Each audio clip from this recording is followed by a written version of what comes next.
По половина час десетици граѓани кои се дел од шарената револуција со автомобили блокираа 3 раскрсници во центарот на Скопје.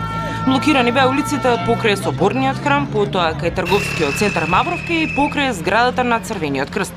Демонстрантите велат дека се соочуваат со закани и притисоци и дека не сакаат да дозволат овој систем да продолжи натаму да глуми нормалност. Овој систем веќе не сме глуми нормалност. Мислам дека ги прегазија сите можни чекори и рамки.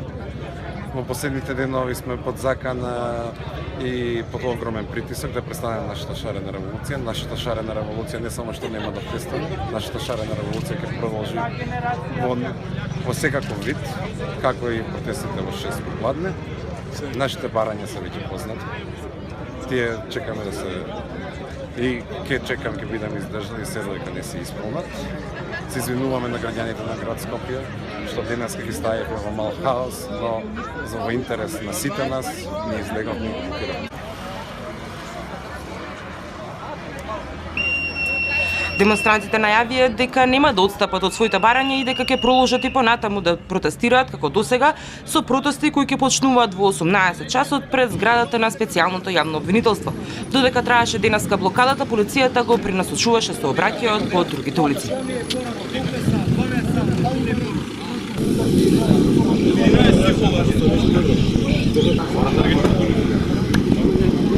Не,